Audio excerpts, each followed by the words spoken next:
Good afternoon and welcome to another episode of the Vantage Point. I'm your host, Lisa Hamilton. This afternoon we're here with Dr. Asha Kissoon. She's the presidential candidate of the New Movement. The New Movement was formulated in January 2019, but it was launched in July 2019, and Dr. Kissoon has been a part of it from the very beginning. So as we begin, Dr. Kissoon, first of all, welcome to our program. Thank you very much. And as we begin, please tell our viewers a bit about yourself, how you became involved in politics, what you used to do before all of this as well. Okay, I am Asha Kissoon, as you very well know. I'm a 30-year-old female, a medical doctor attached to Georgetown Public Hospital Incorporated. I'm currently doing my master's in public health. I have been in the medical profession, working for approximately 3 years now. Politics was never my drive or passion. However, I met with a group of young professionals just like myself, and there was much needed improvement that we saw that could be done in Guyana. And that's how the path and the journey along the political line started. Okay, and now we know that your party is definitely a part of the upcoming elections on March 2nd. You would have handed in a few lists on nomination day. Can you tell us of the regions or the areas that you will be contesting in? Yes, it was an achievement for us because as people new to the political arena, we got through nomination. We will be contesting in 6 regions. Region 3, 4, 5, 6, 8, and 10. Those were our strong points. That's where we got the most response from the population. So what was it like getting the list of candidates and the nominators, etc.? It was a lot for a small party too. It was a lot of work, but most of our response came from the youth because we are a youth-based party. Our political organization, we like to stay away from the term party. We're a movement. So most of our candidates, I should say 98%, are youth, fall within the range below 35 years of age. It wasn't very hard because once we gave them a voice and told them that they could step forward and take leadership positions, they stood up to the challenge. Okay. And the most recent news coming out of TNM, as well as 2 other parties, is that you would have joined or combined the list for the counting of votes after elections day. It is not a coalition in a sense. You will see the names of TNM, LJP, as well as ANOG separately on elections day, but the votes will be counted as one post-elections. Can you tell us a bit about when the discussions began between these parties for the joining of the list, and was it an easy decision for you? Discussions about working together started a couple months ago, actually. We have been discussing whether we would be collating. Unfortunately, because we wanted to keep our identity as a youth movement, we did not go down that path. However, after nomination day, when we saw that it's legal for us to join lists together, we made that historic move to come together as parties to join our lists. Because it also, apart from just the joiner of the list, the significance is that we could work together in comparison to the old political scenes where there's always fighting for self, towards thinking about what's right for the people and working together to fix the problems. Was it an easy decision? Did it take a lot of, thought on your end, on the party's end, I would say? And what was the meeting set up like? Was it the 3 presidential candidate leaders, or were others involved? Well, it was not an easy decision in the sense that for the other parties, they had to have a lot of discussion on the new movement's behalf. And I could also say firmly for ANOG that we were all for working together. Other parties needed more discussion. It wasn't just a scenario of presidential candidates sitting down. We, as the new movement, work as a team. Traditionally, all the focus goes on the president and the decisions made by the president. We believe that everybody should have a say, and we work together towards all our decisions and doing that. We did approach other parties.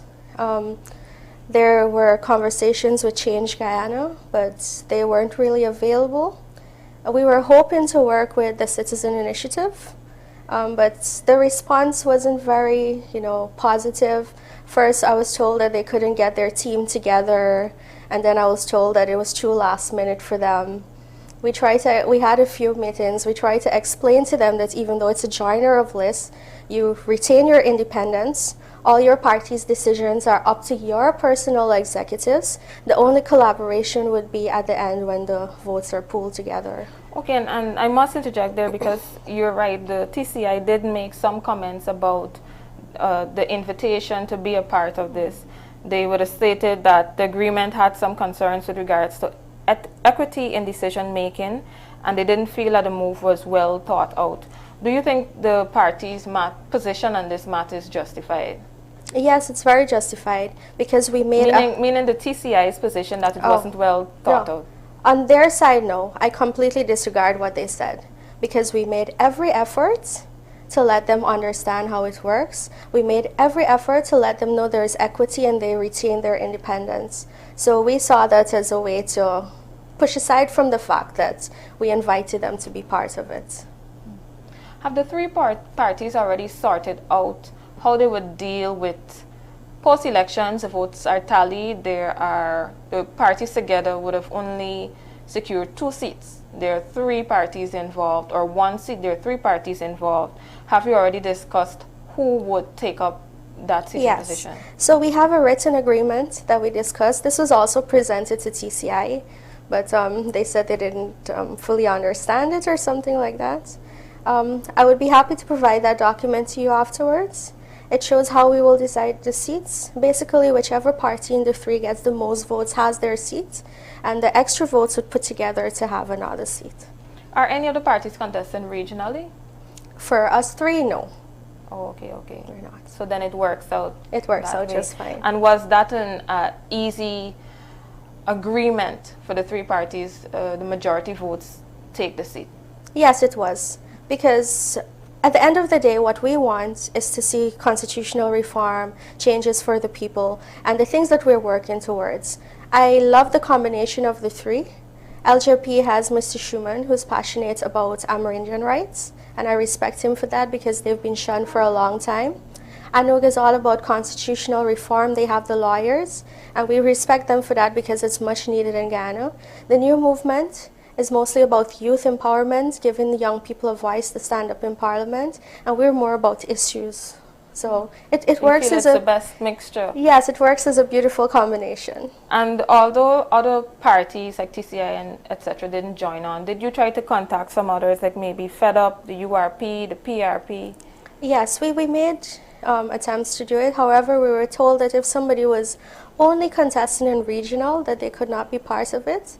The Constitution does not clearly stipulate what the regulations are when that is involved, so we requested a meeting with GCOM so they could further explain that to us. Okay. URP, we were told that they were interested, but when we spoke to their candidate, he said he would get back to us, but he didn't, so we were like, it's okay. We still went ahead. And you only had that, well, it was the deadline was the 19th or the 17th, I believe, for you to make that information known to GCOM. So is the TNM, you're the representative of the party, comfortable with the core views shared by the other parties? We know that you have your manifesto. It's called the Roadmap to Prosperity, correct? Yes. And you would have some specific goals or plans that you want to achieve should you be represented in Parliament. We know ANOG has its goals and LJP has its goals as well. Do you see unity with regards to the different views shared on different topics? Definitely. There is unity. However, just to make it clear, every party is still independent. Everybody's still campaigning on their own. But we were looking for parties that we have synergy with, that we share common views. ANOG had always been the most similar to us when it came along to the goals that we set out. Mr. Schumann also has his roadway, and there was nothing there that we as an executive in the new movement was opposed to. Okay. And what is the setup now? Like, will you be having regular meetings, being that one representative or 2 or even 3 may be represented in Parliament? Will you be having meetings? Yes, definitely. We agreed to share resources where it's needed, manpower, equipment, if so be. But we're still retaining our identities as separate parties campaigning. This is resources leading up to elections day? Yes. Okay. So we have talked a lot about this collaboration and you would have explained it well, and now we're going to move into talking about the roadmap to prosperity. Great. We know that one of the main priorities of TNM is constitutional reform. Could you tell us of some of the areas in which you want to see constitutional reform, some areas you will zero in on, the key areas? Well, traditionally, the way Parliament has been run is not satisfactory to the nation. The main thing for constitutional reform, because if I go on, it's going to take hours, is that we believe that whatever motion is passed, 2/3 of Parliament must agree on it. There must be 2/3 of Parliament agreeing on it. There needs to be a separation from parliamentarian and ministers, because currently what's happening is that the ministers are the parliamentarians, and how can you vet yourself or say, I passed this bill and I agree with so much money being put towards it, and it's you doing it. So there needs to be a system where we have the ministers, we have the parliamentarians. It needs to be run like a business, basically. Okay. And the party also has plans with regard to the regulation of hemp. Yes. But please also speak about marijuana and hemp. I know some persons don't understand that there's a difference. And I'm sure you're also concerned about the decriminalization of small portions of marijuana. Tell us your party views on this. So the new movement took a bold move late last year. We were the only party that spoke out and said about marijuana itself that we would like decriminalization of it. We would like all previous records wiped from anybody, a clean slate for them if they had been charged with it. And we see it as, a good thing for the nation, especially medically. Our main focus was on medical marijuana. The palliative care system in Ghana, cancer patients who are currently suffering, there's no palliative care system here. It's just basic pain medication, comfort until they die. But and when you say palliative, for those of us who... Cancer. Okay. Cancer care. Okay. Yes. So the rest of the world who is already on board with it, we saw great effects of marijuana on the health of cancer patients. So we're hoping to incorporate it into our medical system. And for recreational use, we'd like to gradually introduce it into the nation. Some of our stipulations were that people must be 18 years and older to be able to use it, not be used in public places. There needs to be strict policies on who can sell it and what the dealing can be. But this would take a matter of five to 7 years to strategically plan out. We wouldn't just loose it on the nation, decriminalize it like that. It has to be done properly and educating the population. And small portions would be... Small portions. Okay. But industrial hemp, which is different from medical marijuana, you cannot get high on industrial hemp. However, the plant itself, the properties, the leaf, the stem, can be used for products like clothing, building materials. That's what we would like to pass first, the regularization of industrial hemp. Okay. We believe that it could lift Ghana out of poverty. 1 acre would give you approximately $6 million. We want it to be given to the people, not specific private companies alone or politicians or anybody, but to the common man. He has his garden, he'll plant, he'll get money, he'll be out of poverty. Simple. Okay, and what about with the decriminalization of marijuana? What about when it's done and some folks are still in jail in relation to the same? As long as they were in jail for only marijuana, we feel that they should be taken out and their records wiped clean. Because right now as it is, their fathers who are in jail and a mother and 6 kids are left because he was found with a little joint. Somebody was trying to make a living selling some. If they were found in possession of weapons or other illegal things, we have no say in it. But if it was only marijuana, we would like it to be wiped off the record. Okay. And we should also speak about Guy banks. The party is pushing for the reopening of the Ghana Agriculture and Industrial Banks. You would have mentioned hemp, which falls in the bracket of agriculture as well. So tell us a bit about Guy banks and your plan. We feel this would be a positive thing for Guyana because, we can't run away from the oil conversation. But the revenue coming in from the oil right now, if it's channeled correctly into a Ghana Industrial Bank, we would be able to use it to reach the population better. Our Guy Bank initiative would be to give small business owners or the common man an opportunity to borrow money at interest rates as low as 1% to be able to carry out their business. Because currently it's like 15%, 30%, different high rates. But if we could drop that, it would create an opportunity for more small businesses to open and raise the economy. And in your promotion of this plan, what has been the response on the ground like? It has been wonderful so far. That's what's bringing people towards us. They realize that the rest of the world are already on board with these things, not just the Guy Bank, but the hemp, and they respond great. And the party also has a plan for job creation in Linden with the establishing of a modular refinery. Yes. Tell us some more about this. So when we've been to Linden and we're talking to the youth there, we realize that there's a very high unemployment rate. Our plan is in the works right now because we've had talks with companies like Infolinks. Our founding member, Dr. Dorga, has been organizing the whole thing. The refinery talks are in process right now. We would like it to be in Linden because traditionally they were a mining town. The modular refinery is different from a traditional refinery because it's more eco-friendly. So instead of going back and trying to fix the problem of contamination or environmental problems, we fix it from the beginning. Apart from just the refinery, a deep water harbor would also be placed in Linden. It was going to create thousands of jobs. The people will be offered free training by the company that would be bringing the refinery. Initially, they'll have people come in, foreigners, to help them, train them and work, and then they would leave and it would be completely taken over by local people. Local content would be a big issue when that comes in. We'll be able, instead of sending our oil out, paying to send it out, paying to bring it back in at triple the price, it's going to be right here. And the population, basically the economy just takes off like that because of it. And we know the establishing of an oil refinery here in Guyana is a contentious topic. Your plan for Linden, is it shared by ANOG and LJP? We know you remain individual, but one person can represent those parties in Parliament. Do you share the same view on this? And what about a feasibility study? People hear Deepwater Harbor and they begin to think, is this feasible?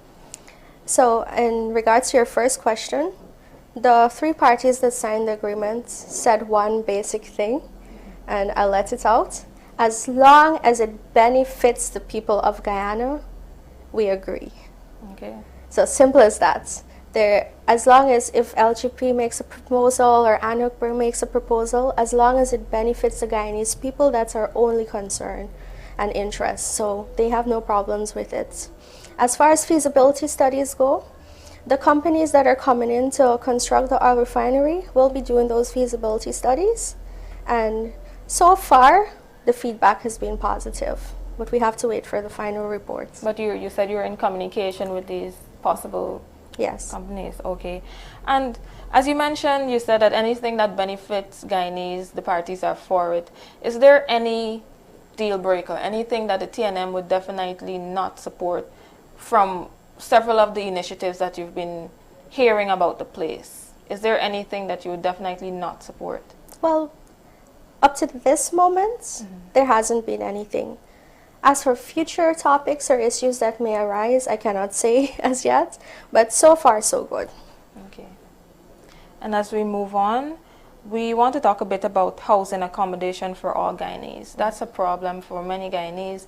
They want a home or they want land and they can't get access to it because the system is backed up for years upon years.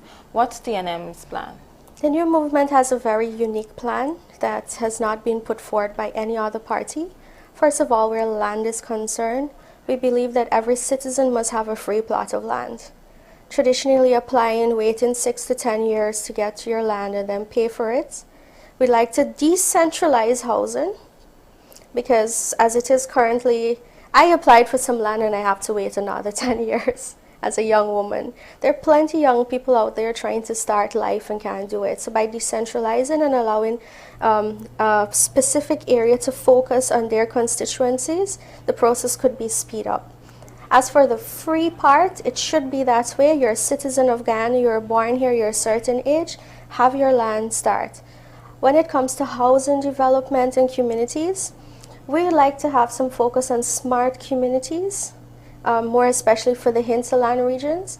As it is currently, governments are using things like housing schemes and roads to get votes and things. We believe it's a right of the people. So it's going to be affordable. You already got your free land. We're going to help you attain materials to get your land. And we're going to do it in a sustainable way. Now, I'm just thinking of some of the questions Guyanese may ask with regards to a free portion of, well, I don't know what portion, a free portion of land for each Guyanese. What about the cases when I get a free portion of land and I meet my future husband, he has a portion of land and we come together? Also with the population, Guyana's population growing, not only as a result of more babies, but as a result of migrants, remigrants, are we able to facilitate this?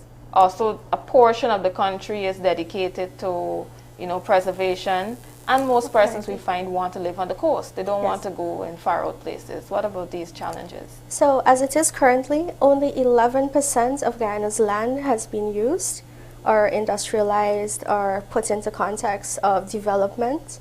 Our population is quite small compared to land mass that we have. We will carry out feasibility studies when we're in that position, but so far, based on how much land has been used and the percentage that's there, of course, we're big on conservation, so we're not going to touch our forests.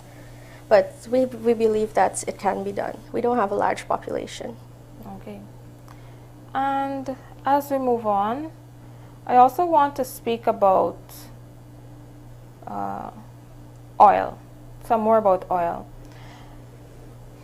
As we head into forest oil right now, a lot of Guyanese, some of them are excited, some of them are cautious for different reasons. Some of them have concerns with regards to contract signing, local content, as you mentioned before. Ultimately, it boils down to Guyanese wanting to ensure that they aren't snubbed of their own resources. We know that certain legislation would have been put in place, like the Sovereign Wealth Fund, etc., or the Natural Resource Fund. How will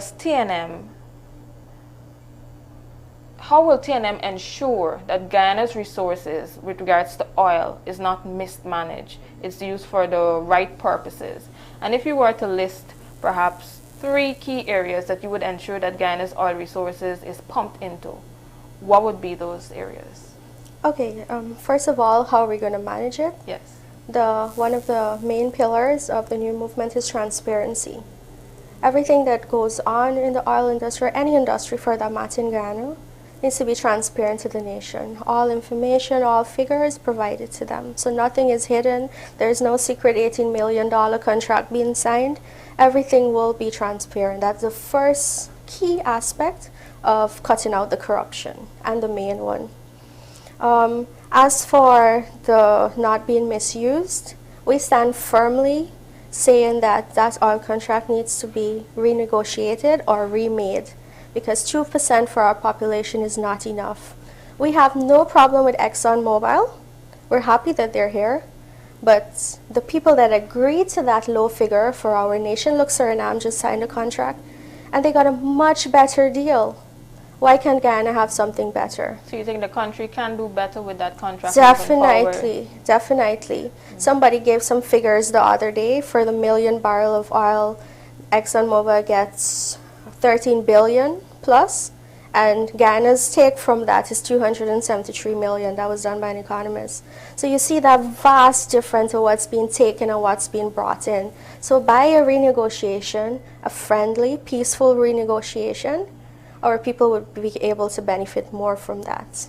Main sectors that it would go in, well, agriculture for sure. That's one of the main driving forces in Guyana as the breadbasket of the Caribbean.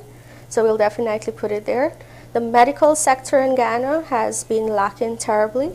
The new movement made a bold statement by saying that we need specialty hospitals in each region, and we would like it to be done in 10 to 20 years. So we would put some of that there. Education. Our education system is sadly way behind the rest of the world. So if I were to say 3 sectors, main sectors, that we'd want to put some of those funds in, that would be it. Agriculture, health, and education. Yes. 3 key sectors. And one of my final questions as we wrap up, I must ask, we don't know the future. We don't know how many of these small parties, new parties, will be represented in Parliament. But hypothetically, should you be one of the representatives who makes it into the National Assembly? You're there. We know that we have the country's 2 main parties, the PPP and the APNU AFC. Will more than likely be there. In the case where you are perhaps the only representative of a small party there in Parliament, how do you intend to ensure that your voice isn't, hushed among the bigger parties in Parliament, that your views are heard? So first, we don't call ourselves small parties. We say we're new parties. Okay. And the beauty of being the person there in between APNU and PPP is that you may think that your voice is hushed, but it's actually the loudest voice because you're the balance between what's going on. ANOG has been speaking about it a lot because they go forward and saying they want to be the balance. We would like to have some seats, right? But when... Seats plural. Yes. When a motion is passed and they cannot decide yes or no, it would be up to us as our collaboration and the person representing that seat in Parliament to go forward with that motion. And can the country count on you as new parties in the National Assembly to make your decision based not on friendship or favoritism, but based on the will of the people and what's in the best interest of the people? Definitely. That's what motivated us to stand up in the first place, because we spend a lot of time complaining about the current situation, and then nothing comes out of complaining. So instead of complaining, we stood up and said, let's do something about it ourselves. So for the people that don't have a voice, for the young people in TNM's part that don't have a voice, we will definitely defend that. And it has nothing to do with favoritism or corruption. We stand firmly in what we believe in. Okay, Dr. Kissoon. And finally, can you tell us a bit about the upcoming plans of the party? What's next for you as you prepare for elections? So we're currently making plans to be in every one of the regions that we're contesting in. We're getting our young people together. Current conversations to finalize the campaign launching, and all our plans are being done today. So by this afternoon, we'll let everybody know what's going on. Okay. Thank you, Dr. Kissoon. And thank you to our viewers for tuning in. You've been a part of yet another episode of the Vantage Point. Please join us again tomorrow for another episode.